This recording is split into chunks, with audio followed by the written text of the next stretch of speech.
Begini, jadi semuanya tamu yang saya hormati, ngaji bener-bener ngaji ini bikin nervous narasumbernya. Begini, ini mungkin ada Pak TGB, ada Pak Lukman kemarin ketemu saya di Jakarta. Orang tuh kalau ingin pinter, ini anak-anak di PPAI ini, syaratnya itu kalau ngajar itu gurunya ikut, muridnya ya ikut. Jadi Syekh Zakaria Al-Ansori itu dulu gak pinter-pinter banget, nggak pinter-pinter banget sampai dapat gelar Syekhul Islam karena dia itu trauma. Gurunya itu namanya Ibnu Hajar Al Asqalani, itu kerennya minta ampun. Kalau melihat santri goblok itu marah betul. Kalau sekarang punya santri goblok kadang seneng karena nggak nyaingi kiainya. Itu kalau ada anak UII terus dapat gelar apa di Harvard, yang bingung Pak Rektor, saya aja ada sampai kayak gitu. Punya murid itu pinter sekali, namanya Ibnu Hajar Al Haytami. Makanya kata saya Zakaria ini, saya kalau mau ngaji ya bingung karena guru saya itu kerennya minta ampun. Kalau mau ngajar ya bingung karena murid saya ini pinter, ditipu gak bisa. Ternyata itu bikin pinter. Ya saya sekarang di sini mau ngomong seenaknya itu ada Prof Kores, ada Dr. TGB, itu kan kayak tukang koreksi, jadi repot nanti kalau salah. Terus yang ngaji-ngaji di sini itu juga lebih pinter lagi. Pokoknya mintanya itu masuk surga lewat arahnya Gus Pak. Bikin arahan masuk surga itu kan ya tidak gampang. Tapi saya pastikan delalah Nabi hanya ngendikan mangkola la ilaha illallah dakhalal jannah. Saya sering komplain ya sama beberapa orang-orang soleh ya. Saya komplain betul, bukan komplain nanti komplain betul. Dia itu ngijazahi saya wiridan la ilaha illallah panjang terus ruwet. Terus saya nggak hafal-hafal, saya dimarahin. Gus, kamu itu cerdas, kalau ini kok udah hafal-hafal. Memang saya sengaja tidak saya hafalkan gitu. Yang ada tambahan-tambahannya itu Pak Kores. Banyak tanya. Kenapa? Nanti ke rumah saya, nanti tak kasih tahu. Tak kasih tahu itu si orang soleh ini nangis tobat. Padahal soleh loh.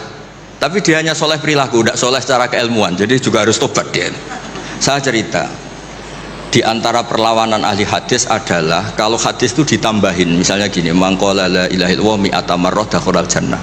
Jika kalau bapak kamu meninggal baru baca la ilaha 50 kali, wah sayang tidak sampai 100 sudah mati itu. Jadi berkahnya tidak ada hitungan, itu luar biasa. Tapi kamu nganggap biasa, makanya kita harus konsisten. Hadisnya hanya mangqala la ilaha illallah dakhalal jannah. Jangan kamu tambahi mi'ata marrah, jangan kamu tambahi sekian-sekian, itu bahaya itu. Sehingga ketika ada hadis mangkana akhiru kalamihi la ilaha illallah, ditambahi akhir, orang yang akhir kalamnya la ilaha illallah dakhalal jannah, yang di akhir kata-katanya itu la ilaha illallah, perkataannya itu ada orang mau mati sudah mengafatkan la ilaha illallah, tapi terakhir terus bilang jangan lupa ya BPKB-nya ditebus. Itu anaknya susahnya itu minta ampun. Karena anaknya terus berpikir, Gus berarti akhiru kalami abi itu tidak la ilaha illallah tapi BPKB, ini gimana ini? Saya sebagai kiai yang baik itu tak carikan referensi supaya yang BPKB ini ya masuk yang akhiru kalami.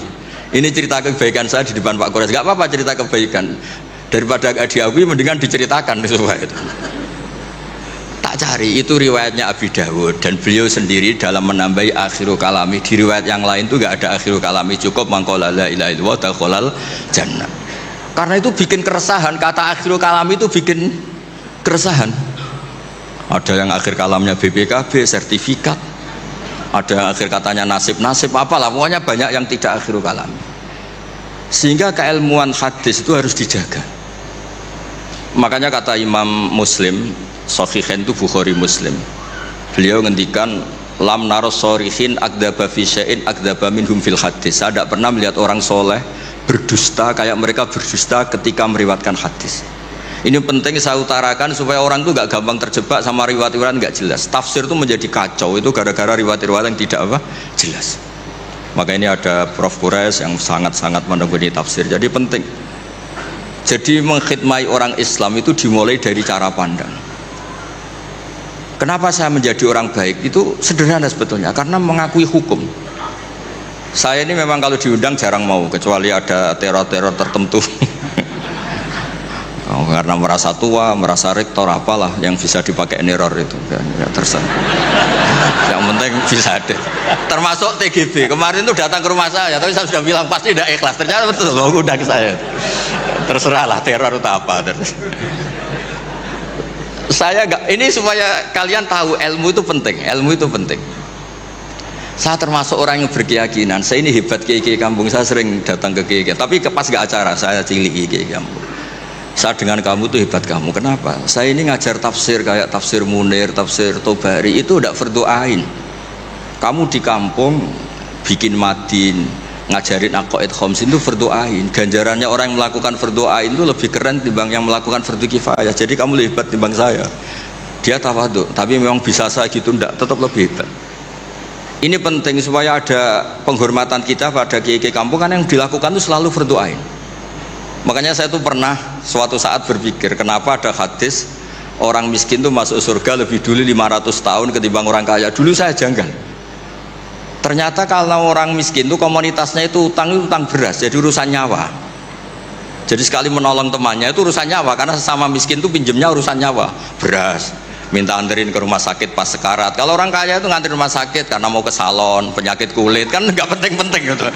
Sehingga surganya agak lambat, karena yang dilakukan selalu tidak penting. Kalau orang miskin yang dilakukan selalu apa? Penting. Tapi masalahnya zaman akhir orang miskin banyak melakukan yang tidak penting, itu masalah itu gak sesuai rencana Nabi. Inginnya Nabi itu kalau sudah miskin ya selalu apa? Penting. Ternyata banyak orang miskin yang perilakunya tidak penting. Karena saya pernah didatangin ibu-ibu itu miskin, itu tanya, Gus doain saya kaya, suami saya itu nganggur. Saya bilang, kamu siap kalau suami kamu kaya? Nanti rumahnya gaji bagus, mobilnya bagus. Lama-lama yang dievaluasi Anda, rumah bagus, mobil bagus, kok istrinya begini. Terus dia cerita, udah Gus, gak jadi, miskin gak apa-apa. Jadi saya ini kan ya aneh-aneh, orang itu aneh-aneh. Pertama yang dievaluasi mobil, rumah diganti. Lama-lama Anda, suami kamu punya potongan gitu? Iya Gus, kayaknya iya. Sudah Gus, biarin miskin aja sampai mati.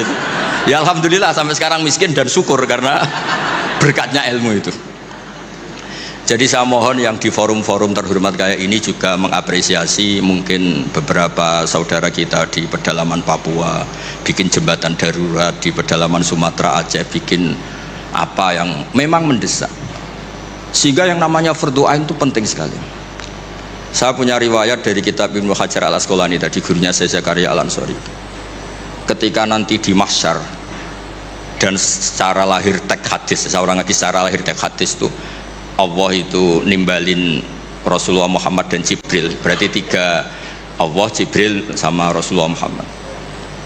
Terus nabi-nabi datang dan dalam jumlah yang istilahnya itu makom sing yahbitul awalun wal akhirun, satu makom yang semua orang itu ingin, semua orang kena hisab, kena evaluasi. Nabi-nabi ini dekat sama Allah.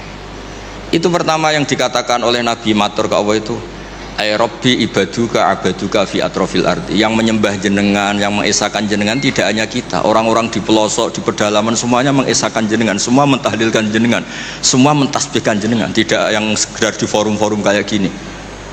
Terus Allah bilang iya. Nah sekarang itu krisis keilmuan karena agama ini diambil oleh, ya bisa dikatakan hal-hal yang besar, kayak acara-acara yang besar apa. Meskipun ini pas acara besar, justru itu saya fair ngomong ini supaya sama-sama ingat. Jadi yang dikatakan agama itu nurul yamsi bihi finnas, menjadi nur yang menyinari hati manusia. Bukan tentang ormas besar, masjid besar, kampus besar, itu bagian dari itu. Tapi ini bukan segala-galanya. Sehingga semua orang itu perasaan hubungannya dengan Allah itu privat, tidak diambil alih oleh ormas besar atau lembaga besar atau komunitas besar. Ini penting supaya orang itu merasa bagian dari hamba Allah. Makanya ada munajat, ada beberapa ibadah yang tidak disunatkan jamaah. Ini kan unik, Islam itu mengharuskan jamaah, tapi ada ibadah-ibadah yang malah tidak disunatkan jamaah, sehingga orang hubungannya dengan Allah itu asik. Terus kedua, ini terakhir, nanti Pak Goras yang cerita panjang lebar. Perilaku ilmu itu di atas perilaku ibadah. Dulu Masjid Haram tuh keren, tapi karena salah kelola itu diisi berhala-berhala yang ingin dapat berkahnya Ka'bah. Jadi orang kafir itu unik, mensyirikkan Allah tapi dekat Ka'bah. Jadi percaya Ka'bah itu keramat, supaya Tuhan ini dapat berkah malah diletakkan pinggir apa? Ka'bah. Jumlahnya 360 berhala. Tapi di saat yang sama orang kafir itu jumawa, mereka ini orang-orang baik. Buktinya menjadi sadanatul bait, menjadi pelayan-pelayan Ka'bah. Nabi saat itu terpinggirkan, hanya sholat di Syi'bu Mina. Nabi dengan para sahabat itu makan daun, makan apa, dan sholat di Syi'bu Mina, tidak di tempat yang terhormat yaitu Al-Masjidil Haram. Ketika para orang kafir Jumawa bilang, bagaimana Muhammad orang terhormat sementara dia ibadah saja di lereng-lereng gunung, sementara kita adalah sadanatul bait, kita adalah ahlu sikoyatil had. Ini supaya teman-teman yang nggak ditakdir jadi kayak Pak Lukman, Menteri Agama. Itu Menteri Agama itu ya repot, dia agamanya formal, terus kayak Gus Bak tidak formal itu kan ya repot juga itu. Makanya saya ini nggak pati berani sama Menteri Agama, nanti dia anggap Islam saya tidak formal kan. Itu terus Allah ngendikan aja'altum siqayatal haji wa imaratal masjidil haram kaman amana billahi wal yawmil akhir wa jahada. Allah itu bela Nabi, jangan pernah pakai ukuran bahwa ibadah haji merawat Baitullah itu menjadi ukuran lebih baik. Ukuran lebih baik adalah ketika itu orang ibadah secara benar, yaitu tauhid. Ini orang sudah lupa bahwa pernah Allah itu ngeritik siqayatal haji wa imaratal masjidil haram. Makanya saya itu kalau ngelepas haji itu dulu sering ngelepas haji orang umroh, sekarang kayaknya orang-orang trauma, karena saya kalau ngelepas haji itu begini, kalau menurut hadis yang sering dipasang di BRI, di BNI itu al-hajjul mabrur laisa lahu jazaa'un illal jannah, itu populer sekali hadis itu. Terus ini ngelepas orang haji, saya ngomong gini ngelepas orang haji, tapi jenengan yang fakir sabar juga surga, ibu-ibu nyabarin suami yang nggak jelas juga surga, suami-suami yang nyabarin cerewetnya istri juga surga, orang ingin haji nggak kesampaian tapi nggak ngomel-ngomel sama Allah juga surga. Kayaknya yang punya rumah itu kayak kecewa gitu. Terus saya bilang nggak tahu terus saya bilang jenengan angsal kecewa kalian kulo, yang saya takutkan tuh kalau Allah yang kecewa, kata saya itu, karena saya diundang orang haji terus dalil-dalil haji yang lain ngenes karena nggak bisa haji, kata saya itu. Ternyata betul, hampir semua yang hadir itu ngapresiasi saya, Gus matur nuwun Gus. Biasanya kiai-kiai itu kalau diundang untuk haji dalilnya haji terus bikin kita nelongso, bikin kita tersiksa, karena kayak yang masuk surga itu yang haji saja, kita ada masuk surga. Semenjak itu sudah terkenal, jangan undang Gus Bak kalau ngelepas haji kan. Saya itu punya kitab makalahnya Abdul Hasan Asyadili yang menjadi Thariqah Asyadili yang terkenal itu. La tansur ilmaka liyusaddiqakan nas walakinin sur ilmaka liyusaddiqaka Allah. Kamu jangan pernah menyebarkan ilmu supaya diapresiasi manusia, tapi sebarkan ilmu supaya diapresiasi Allah Subhanahu wa taala. Makanya saya tetap, meskipun kata orang banyak saya ini kiai terkenal, saya itu merasa ibadah saya itu ikrar, mengakui fungsi-fungsi kiai yang di kampung-kampung. Mereka itu, saya pernah punya temen itu nyuwun sewu, gobloknya itu gak ketulungan. Dia itu kerja di tengah hutan, saya tidak tahu ilegal logging apa enggak, tapi kerjaan di tengah hutan. Dulu gak ada HP, saya disuratin, Gus gimana Jumatan di tengah hutan. Saya bilang, kamu kan pernah ngaji, kalau nggak kampung nggak apa, ada usah Jumatan, duhur saja. Masalahnya komunitas saya bilang, wong Jumat kok duhur, jadi mintanya Jumatan. Aduh, pakai surat karena dulu nggak ada telepon, nggak ada. Saya bilang ya nggak apa-apa Jumatan. Dia masih punya sisa-sisa ilmu. Katanya kalau nggak 40 nggak kampung nggak wajib Jumatan. Kamu tadi minta Jumatan, sekarang nggak mau Jumatan, ini gimana? Wes toh Gus, saya ini kan terkenal bodoh, jadi itu kewajiban orang alim mikir tuh, nggak kewajiban orang bodoh mikir itu. Karena dia korban teori bodoh itu penting, kata dia. Nanti kalau ditanya mungkar nakir itu salah, orang bodoh kok ditanya, kata. Jadi memang memang agak direncanakan itu. Jadi ya bodoh pinter akhirnya dia. Setiap tanya saya, masa kamu udah bisa sendiri? Gunanya orang bodoh ya gini Gus, tinggal tanya, katanya. Makanya yang hadir di sini juga penting itu. Tinggal minta resep Gus Bak, cara masuk surga, masuk sudah. Gus Bak masuk udah, tidak penting, penting resepnya. Nah, akhirnya saya kan nyari-nyari gimana supaya ada Jumatan seperti itu. Nah ini yang terus saya bilang, kamu sama saya itu keren saya, keren kamu, katanya. Kenapa Gus? Kamu nanti dikholi karena pendiri masjid. Makanya saya pernah cerita ini sampai kiai itu nangis. Orang tuh kalau kiai kampung itu pendiri masjid kadang dikholi. Kalau sudah kiai top itu bisa aja disangoni pakai uang kotak masjid, kata saya itu. Ini bukan nyindir, bukan, supaya orang tuh ngerti lah. Jadi memang dulu Nabi itu penghormatannya sama orang yang melakukan fardhu ain itu luar biasa. Uwais Al-Qarni itu tetangganya sudah dosowan Nabi. Uwais Al-Qarni itu belum, karena ibunya itu egoisnya minta ampun, nggak mau ditinggal, kemana-mana minta digendong. Tapi Nabi malah ngendikan khairul qurun Uwais Al-Qarni, orang terbaik tabi'in itu Uwais Al-Qarni. Umar kalau kamu ketemu minta, karena dia fanatik mengelola fardhu apa? Ain. Makanya saya mohon sama alumni UII kalau sudah di rumah di mana-mana itu nggak usah merasa kalah keren sama Pak Fathul Wahid karena jadi rektor. Pak Fathul Wahid di sini itu ya rektor, terus ya banyak yang layani, meskipun dia sopan katanya pelayan, tapi yang layani bawahnya nggak pernah nyupir sendiri, tetap nggak pernah nyupir sendiri, ya nggak pernah buka pintu sendiri, tetap dilayani. Tapi kalau kamu di kampung jadi kiai musola terus miskin itu, yakinlah pendiri, statusnya apa? Pendiri, bukan penerus, tapi apa? Pendiri. Pak Fathul Wahid hanya apa? Penerus.